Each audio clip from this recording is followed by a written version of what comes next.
నాకే ఇన్ని కష్టాలు, నాకే ఇన్ని బాధలు, నాకే ఎందుకు ఇన్ని బాధ్యతలు అని చెప్పి అనుకుంటూ ఉన్నారేమో. కానీ ఆ బాధ్యతలు, ఆ కష్టాలు, ఆ బాధలే లేకపోతే మీ లోపల ఉన్నటువంటి ఇంత శక్తియుక్తులు బహిర్గతం అయ్యేవా? మీకు ఇన్ని తెలివితేటలు ఉన్నాయని చెప్పి ఈ ప్రపంచం గుర్తించేదా? మీ లోపల ఇంత సహనం, ఇంత ఓపిక ఉన్నాయనేటువంటి విషయాన్ని కనీసం మీరైనా గమనించేటువంటి వాళ్ళ? మోయగలిగేటువంటి శక్తి ఉన్నటువంటి వాళ్ళకి మాత్రమే భగవంతుడు బాధ్యతని అప్పగిస్తాడట. మీరు మోయగలరు, ఖచ్చితంగా ఆ బాధ్యతని నెరవేర్చగలరు. కావాల్సిందల్లా మిమ్మల్ని మీరు నమ్మటం మాత్రమే. మిమ్మల్ని మీరు నమ్ముకొని ధైర్యంగా అడుగు ముందుకు వేయండి.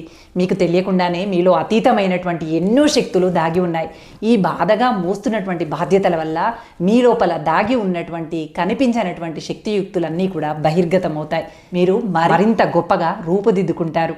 గొంగులి పురుగు సీతాకోక చిలుకగా మారినట్టు మీ కష్టాలే, మీ బాధ్యతలే మిమ్మల్ని, మీ ప్రవర్తనని, మీ జీవితాన్ని మరింత అందంగా, ఆకర్షణీయంగా ఈ ప్రపంచానికి చూపిస్తాయి. ఈ విషయాన్ని గుర్తుపెట్టుకుని బాధ్యతలు మోస్తున్నా అనేటువంటి బాధతో కుంగిపోకుండా ధైర్యంతో అడుగు ముందుకు వేయండి.